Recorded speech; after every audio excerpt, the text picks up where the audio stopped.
విద్యార్థులకు చిత్తశుద్ధి పట్టుదల ఉండాలని ప్రపంచంతో పోటీ పడాలని సీఎం రేవంత్ రెడ్డి పిలుపునిచ్చారు. మహబూబ్నగర్ జిల్లా చిట్టిబోయినపల్లిలో ఐఐటి క్యాంపస్ కి సీఎం శంకుస్థాపన చేశారు. ఈ సందర్భంగా విద్యార్థులతో ముఖ్యమంత్రి ముఖాముఖి నిర్వహించారు. ప్రపంచంతో పోటీ పడాలని స్టూడెంట్స్ కు సూచించారు. And also we the student make sure that Mahabubnagar may be a backward district but not will be a backward district in advance, because we have everything that our MLA sir and our collector and our honorable CM Revanth Reddy is giving everything. And as we are getting our new campus ready, we are very happy for that, and I am sincerely showing gratitude to you sir. Very thanks you. Thank you. Parthasarathi, Sir. thank you very much. As you rightly said, Mahabubnagar district is a very lucky district, most backward district. At the same time, you got a leader who is committed to Mahabubnagar, committed to Telangana. I just want to ask you one question on behalf of Chief Minister. Yes, sir. What is your dream? Sir, my dream is to become an IAS officer. To become an IAS officer. Good, good. How do you view the society? What is your responsibility? Sir, I want to make sure that everyone should be educated and be aware of everything that what's going on our surrounding. Now, one last simple question. Yes, sir. Does education make you perfect, or education and cultural change you make perfect? So both. Very good. Thank you. Education and also everything, sir. I trust more than knowledge, we have to have wisdom. Yes, absolutely right. Yes, sir. Thank you, Parthasarathi, on behalf of Chief Minister. Thank you. Irrigation projects and educational institutes. Today we are competing with US or any other developed country just because of our education, our language. Language is a communicative weapon, and knowledge is something from communication. These two are two parallels. If you have language, you can communicate any person.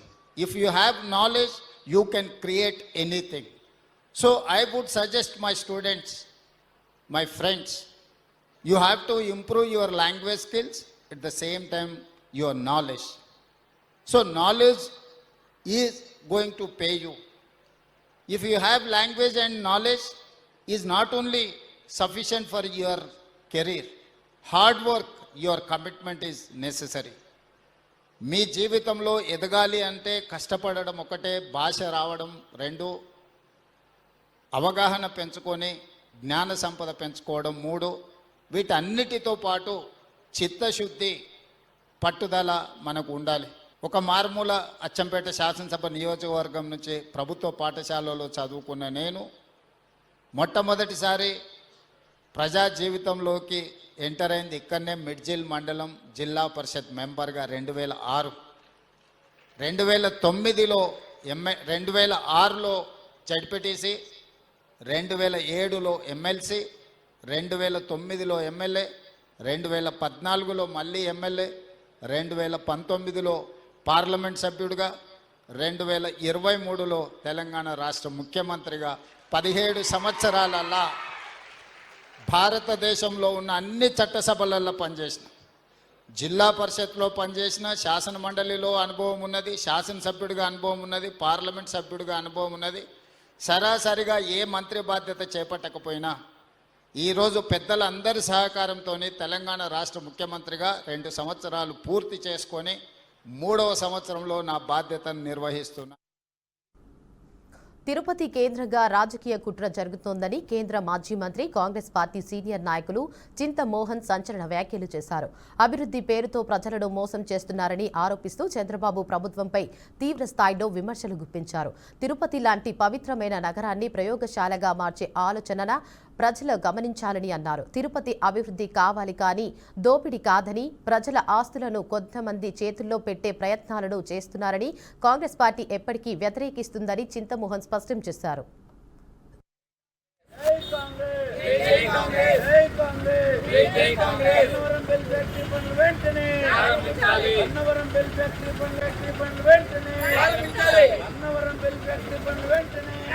నేను విభజన సమయంలో మొట్టమొదటి విభజన జరిగింది 53లో. 1953లో తిరుపతిని రాజధాని నగరం చేయాలని పట్టుబట్టారు ఎన్జి రంగా గారు, తరిమల్ నాగిరెడ్డి గారు. ఎక్కడున్నారో మహానుభావులు. మరి ఆ రోజు ప్రకాశం పంతులు, సంజీవ్ రెడ్డి గారు తిరుపతికి రానివ్వకుండా కర్నూలుకు తీసుకెళ్లారు. కర్నూలు నుంచి హైదరాబాద్ పోయింది. మళ్ళా విభజన జరిగినప్పుడు నేను డాక్టర్ మన్మోహన్ సింగ్ గారికి, ప్రధానమంత్రి గారికి చెప్పాను, తిరుపతి రాయలసీమలో ఉన్నటువంటి తిరుపతిని రాజధాని నగరం చేయండి అన్నాను. ఆయన ఒప్పుకొని జాబు కూడా రాశాడు నాకు. ఆ జాబు ప్రతిని మళ్ళా మీకు ఇస్తాను. ఆయన నన్ను అడిగాడు ఎక్కడున్నాయి భూములు అని అంటే నేను చెప్పాను, ఏర్పేడు నుంచి రాపూరు దాకా 1,00,000 ఎకరాల భూములు ఉన్నాయి, ప్రభుత్వ భూములు. రైతుల భూములు కాదు, రైతులకు అన్యాయం చేయాల్సిన పని లేదు, ప్రభుత్వ భూములు ఉన్నాయంటే ఆయన ఇష్టపడ్డాడు. నాకు చెప్పాడు, విభజన అయిన తర్వాత సమయం వచ్చినప్పుడు తిరుపతిని రాజధాని నగరం చేస్తాను అని చెప్పాడు ఆయన. నాకు జాబ్ కూడా ఉంది నా దగ్గర.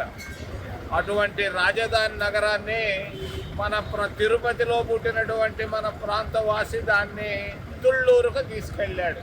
తుళ్ళూరు, తిరుపతి నుంచి తుళ్ళూరుకు తీసుకెళ్ళి అక్కడ పునాది రాయి వేయించాడు. నిన్ననే మాట్లాడాడు చంద్రబాబు నాయుడు తిరుపతిని గురించి. నేను రాజధాని నగరం తిరుపతిని చేయమంటే ఆయన రీసెర్చ్ సెంటర్ అంటున్నాడు. ఒక 2-3 అధికారులను పెట్టుకున్నాడు. వాళ్ళతో మాట్లాడి వెంటనే బ్రేకింగ్ న్యూస్లు ఏందా బ్రేకింగ్ న్యూస్లు? నువ్వు మాట్లాడిన 2 మాటలకి నువ్వు బ్రేకింగ్ న్యూస్లా? ఇట్టనా మీడియాతో మేనేజ్? నేను మేడారంలో భక్తుల రద్దీ కొనసాగుతోంది. వారాంతపు సెలవులు కావడం, సంక్రాంతి సెలవులు కలిసి రావడంతో భక్తులు కుటుంబ సమేతంగా మేడారం బాట పట్టారు. భక్తులు భారీగా తరలి రావడంతో మేడారం పరిసరాలు జనంతో నిండిపోయాయి. కుటుంబ సభ్యులతో కలిసి అమ్మవార్లను దర్శించుకుని పసుపు కుంకుమ, ఎత్తు బెల్లాలతో అమ్మవార్లకు మొక్కులు దీంతో మేడారం చెల్లించుకున్నారు. ఇక పరిసర భక్తులతో నిండిపోయాయి. భక్తుల రద్దీని దృష్టిలో పెట్టుకుని పోలీసులు ప్రైవేటు వాహనాలను మేడారం ఆలయ ప్రాంగణానికి దూరంగా పార్కింగ్ ప్లేస్లోకి అనుమతినిస్తున్నారు. ఇక అమ్మవార్ల దర్శనానికి భక్తులను క్యూ లైన్ల ద్వారానే అనుమతిస్తున్నారు.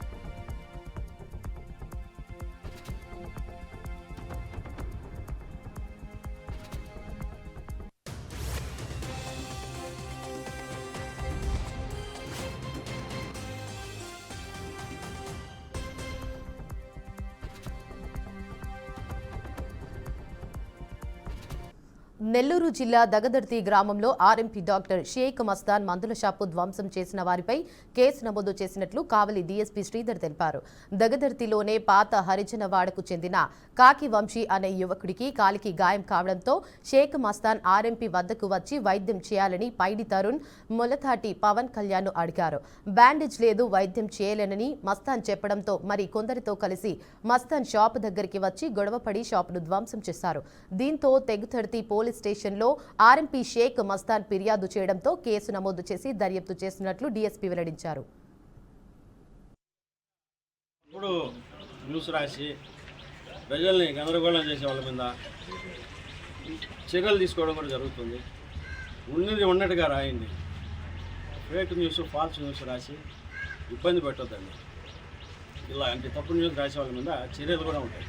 ఈ రకంగా తప్పుడు న్యూస్ రాసి ప్రజల్ని గందరగోళం చేసే వాళ్ళ మీద చర్యలు తీసుకోవడం కూడా జరుగుతుంది. ఉన్నది ఉన్నట్టుగా రాయండి. ఫేక్ న్యూస్, ఫాల్స్ న్యూస్ రాసి ఇబ్బంది పెట్టొద్దండి. ఇలా అన్నమయ్య జిల్లాలో విషాద ఘటన చోటు చేసుకుంది. చౌడేపల్లి మండలం పెద్దూరుకు చెందిన తేజ క్రికెట్ ఆడుతూ హఠాత్తుగా మరణించాడు. ఇక ఫ్రెండ్స్తో కలిసి పాలంపల్లిలో క్రికెట్ ఆడేందుకు వెళ్లిన తేజ ఫీల్డింగ్ చేస్తుండగా ఒక్కసారిగా కుప్పకూలాడు. ఆందోళనకు గురైన స్నేహితులు వెంటనే చికిత్స నిమిత్తం వైద్యశాలకు తరలిస్తుండగా దురదృష్టవశాత్తు మార్గం మధ్యలోనే తేజ మృతి చెందినట్లు వైద్యులు నిర్ధారించారు. తేజ ఆకస్మిక మృతితో కుటుంబ సభ్యులు, తల్లిదండ్రులు భోరున విలపిస్తున్నారు.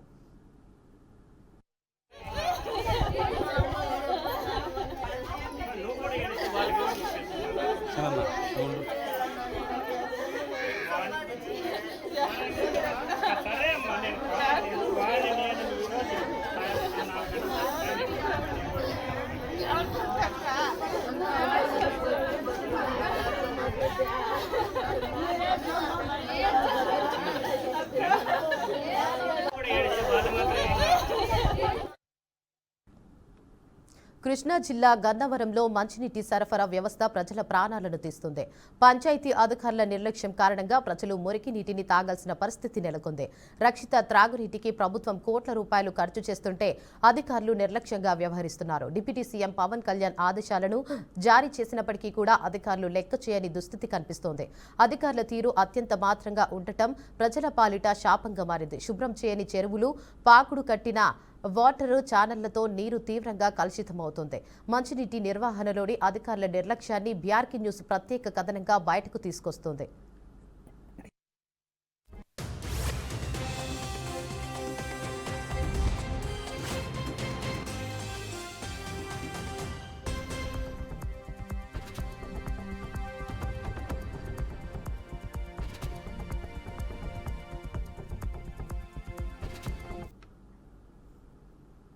కృష్ణా జిల్లా కంకిపాడు మండలంలోని ఉప్పులూరు కోడిపందాల బరిలో ఘర్షణ చోటు చేసుకుంది. బరిలో యువకులు మధ్య జరిగిన చిన్నపాటి ఘర్షణ చిలికి పెద్దదైంది. దీంతో ఇరు వర్గాలు కర్రలు, చెర్నకోలులతో అరుపులు, కేకలతో ఒకరిపై ఒకరు దాడి చేసుకున్నారు. దీంతో గొడవ కారణంగా పందాలు చూసేందుకు వచ్చిన స్థానికులు పరుగులు తీస్తూ భయభ్రాంతులకు గురయ్యారు. ఘటనపై సమాచారం అందుకున్న పోలీసులు ఇరు వర్గాల ప్రజలను అదుపు చేశారు.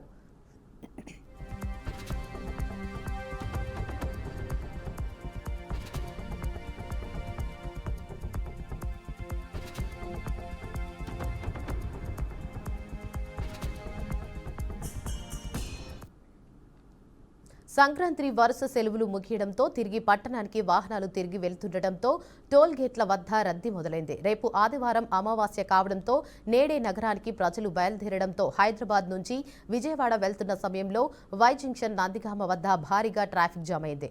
దీంతో ట్రాఫిక్ పోలీసులు చేరుకుని ట్రాఫిక్ ను క్లియర్ చేశారు. తిరుగు ప్రయాణంలో వై జంక్షన్ వద్ద ట్రాఫిక్ అంతరాయం ఏర్పడకూడటంతో రోడ్లను మరమ్మతులు చేసే అవసరమైతే ఫ్లైఓవర్ పై నుంచి కూడా వాహనాలు వెళ్లేందుకు నందిగామ పోలీసులు ఏర్పాట్లు చేశారు.